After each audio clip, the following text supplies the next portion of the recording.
not only that, but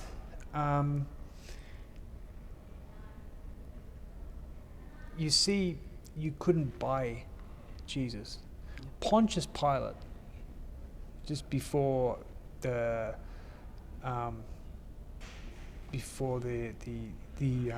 some people wanted him stoned to death.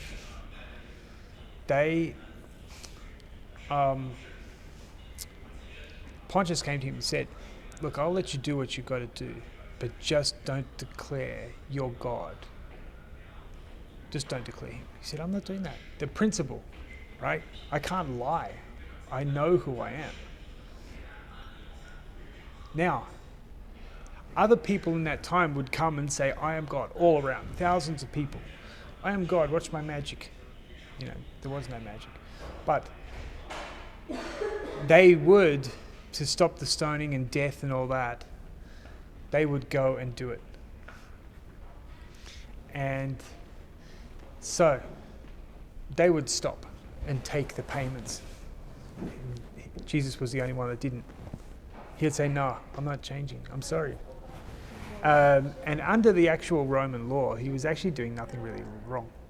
But they knew that he was ultimately too powerful because they couldn't get him to be aggressive, violent, or anything. He wouldn't. So that's why they went after him, and they had to destroy him. So if you look at the Middle East right now, what is the problem? Right? What did Hamas do? What's the Hamas charter? Do you know the charter of Hamas? No, but all I know is that they backstabbed God, so they're getting what they're gonna deserve. They're gonna die. Yeah. But Article 6 says in the Hamas charter, Article 7, that the state of Israel cannot exist, and neither can any Jew or Christian, or any Jew. But in order to get to that goal, they are allowed to do whatever they want.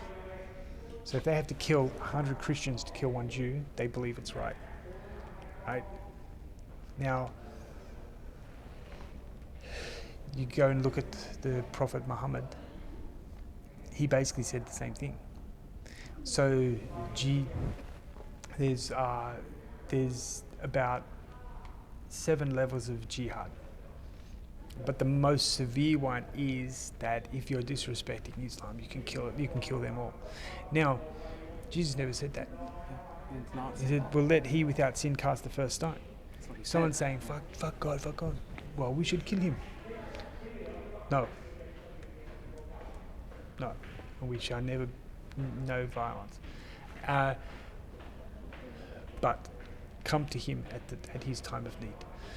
But with Islam, basically, it's not from God as well.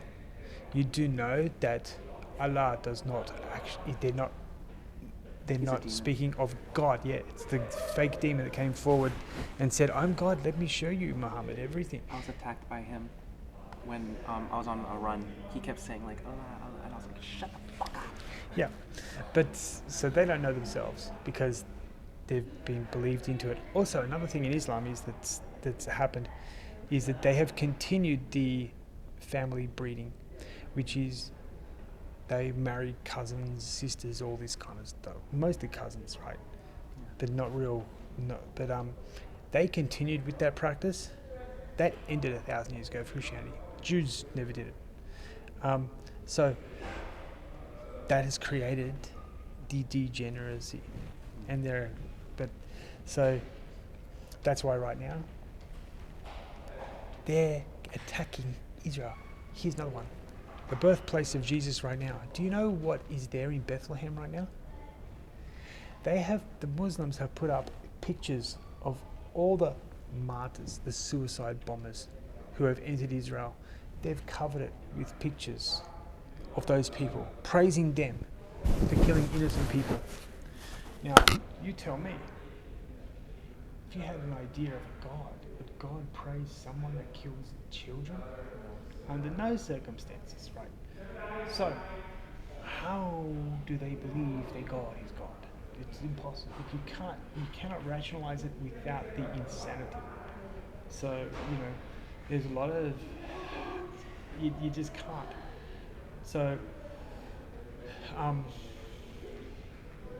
it's like if Israel has the right to exist. Israel was mentioned in the Old Testament as where the Messiah will come from. But that doesn't matter. But